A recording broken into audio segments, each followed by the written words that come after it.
I was very excited to hear about this Michelin partnership, and it made me have a lot of questions. So, if you wouldn't mind just kind of telling me how Louisiana was tapped to participate in this. Obviously, South Louisiana has five-star restaurants, well-known restaurants. So there's no shock there, but extending it out toward the rest of the state, tell me a little bit about how that was born. Well, we have made a big push since I've been lieutenant governor to promote all of Louisiana.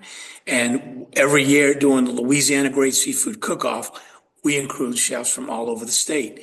Many North Louisiana chefs and out west have won that title and went on to be attraction for their restaurant from people from all over the country and the world, both in North Louisiana and surely over in the Lake Charles area, Lafayette.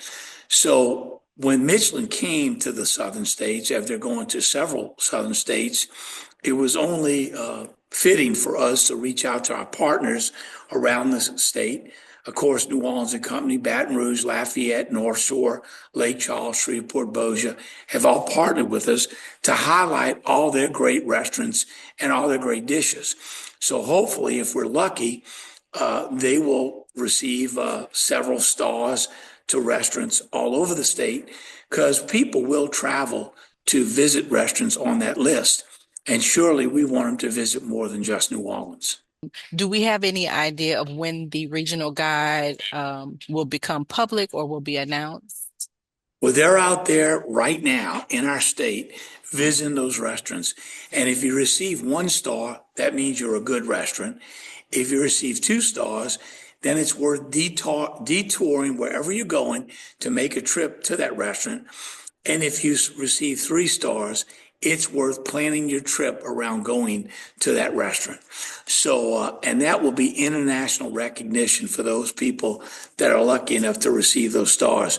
You know, it's ironic that as we fight for tourists and compete against every other state for those tourism dollars, that Michelin did the first tourism guide. And they would put it on their counter when you go in to buy tires, you'd pick it up and see some things you might want to go visit in other states, thus using more tires to get there. So they had the foresight long before there were tourism guides in any other state.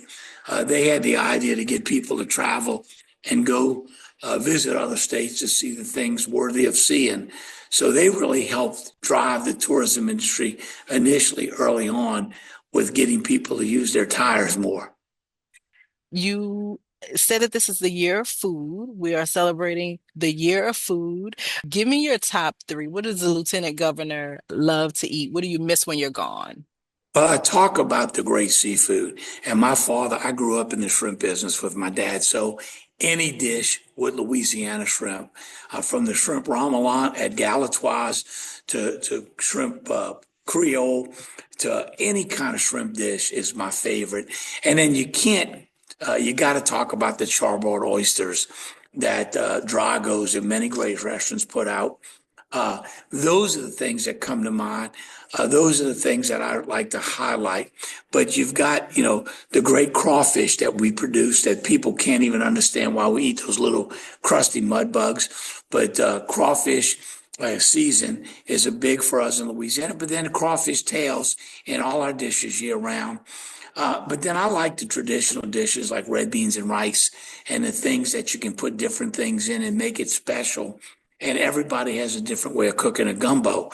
So we highlight the great gumbos. As a matter of fact, I'll say it here first on your program that we'll be highlighting the great foods of Louisiana on the Rose Parade float. This year's theme is teamwork. And what better teamwork than to put great Louisiana, all those great ingredients produced here in Louisiana in a great pot of gumbo. It takes a great team to put together a great pot of gumbo. So that's going to be our teamwork and our theme this year. We're going to be partnering up with Mike Strain, the Ag Commissioner, to bring to life all those great Louisiana products out to Pasadena and highlight a great Louisiana gumbo and the great teamwork it takes from the farmers to the crawfish farmers to the shrimpers to the great ingredients that go into a pot of gumbo at our Rose Parade this year. You mentioned the shrimp, the Gulf shrimp, which it tastes like no other shrimp. I've had shrimp from different regions, different countries. Louisiana Gulf shrimp has a very unique flavor and texture.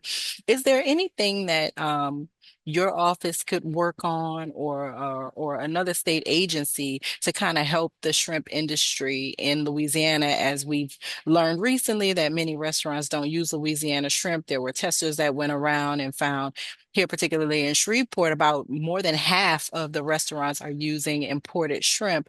Is there anything that we can do to kind of encourage that part of the state economy that is so, so important?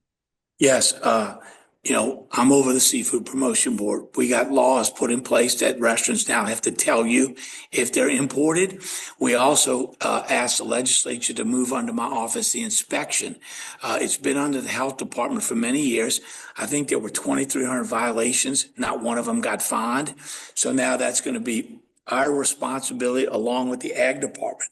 Mike Strain's going to do the testing so we can catch those bad actors that mislabel seafood.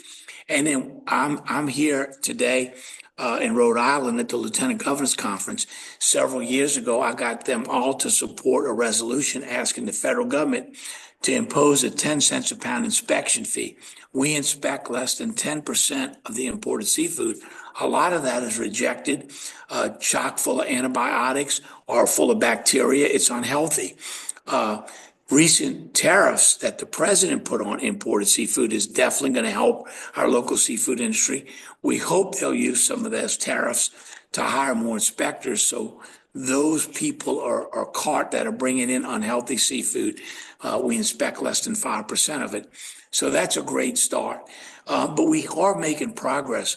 Recently, CBS did a program where they went and ate restaurants in New York and they asked them where there's seafood. Louisiana, Gulf Coast.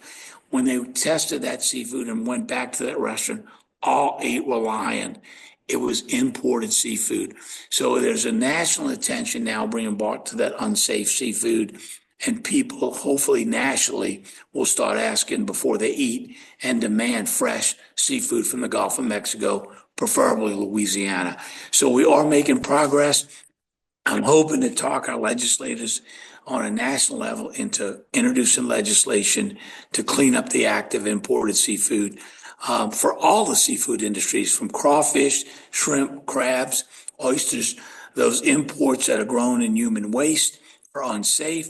And if they're chock full of antibiotics, you may be eating them for 6 months and become immune to antibiotics when you need them to get over an illness because you've been chock full of them eating those imported seafood and not even knowing it. So it's a health issue, it's a safety issue, and hopefully we can bring more national attention to help our local farmers and fishermen be more competitive with that great fresh seafood that comes out of Louisiana. Absolutely. I'm so glad to hear that you are leading this charge. I want to thank you for joining me today. You're such a great advocate for the state of Louisiana. Thank you so much. I'll be glad to join you anytime. I will definitely extend another invitation. Thank you, Lieutenant Governor Nungesser. Take Bye-bye. care.